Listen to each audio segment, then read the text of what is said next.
Some horror films are about monsters. They look like people. It's about believing you found one. This isn't a film that wants to prove whether the threat is real. It's interested in what it costs to believe that it is. There's no reveal here. There's only a decision. And the longer the film goes on, the more it becomes clear that the horror isn't exactly what might be happening in the world. It's about what happens when belief replaces certainty. So, what kind of horror is this? This is psychological horror with no release, no catharsis.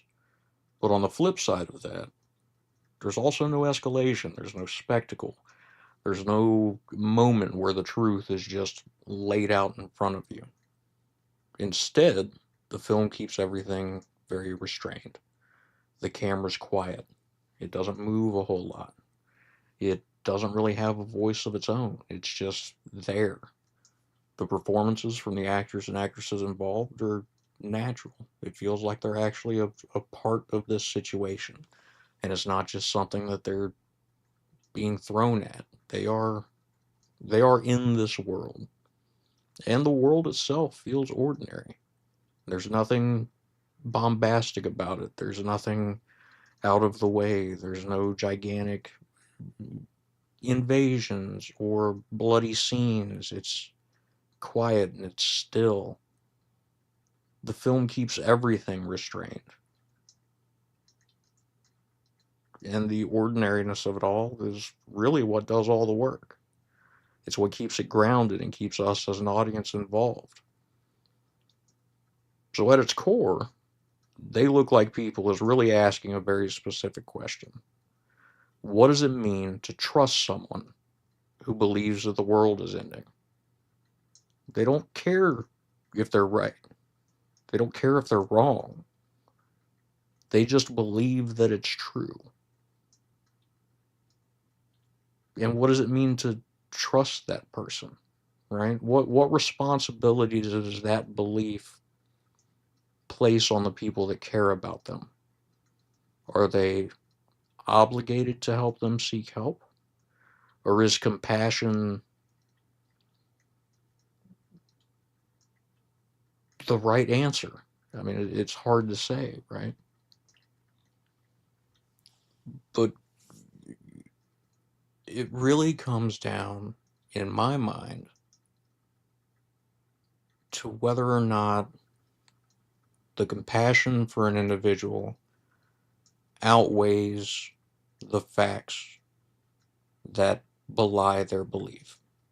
And that to me is a question that this movie kind of refuses to answer, and it does it in a very, very intelligent way. I mean, for me, the most important thing that this movie does is refuse to give the audience more information than the characters have. There's no outside perspective, there's no authoritative, omniscient point of view. It is the characters going through the story with the same information that we, the audience, have. We're placed in the same position as Christian. We stand by, we listen, we observe and watch, and we're constantly unsure whether caution and being careful around Wyatt is the right way to do, or if we're ethically required to maintain a level of compassion for Wyatt as he goes through all of these things. I mean, it's very difficult to answer that question, and I think this film does a very good job of laying that out in a way that it puts the audience on edge and it keeps us there, right? And despite how this film is often described, right, a lot of people will focus on this film as one about paranoia. To me, this isn't about the paranoia. The paranoia is a plot device, it's not the theme. The theme is about what it means to be a friend under impossible and improbable situations, right? I mean, Christian isn't a hero here, and Wyatt isn't really a villain, right? Christian plays a stabilizing presence in Wyatt's unstable world, which, while that may make him heroic in some ways, it also puts him in a position to do potentially villainous things, potentially things that would be looked at negatively, especially in the aftermath. So really, the movie is about Christian as someone trying to do the right thing without really knowing what the right thing is. And for me, I think the title, They Look Like People, is deliberately misleading. I think the filmmakers are lying to us on purpose, right? Because when you look at that, your initial assumption is that They Look Like People is going to be an invasion of the body snatchers type film, right? And I think they lean on that and they use that to good effect. But here, it doesn't mean aliens.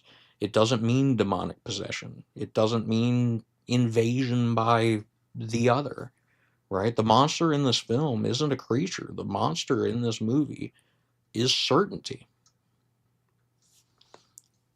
So They Look Like People isn't asking what you'd do if the world was ending. I mean, it lays it out, right? We know the world isn't ending. What it's asking is, what would you do if someone that you loved and someone that you cared about thought that it already had?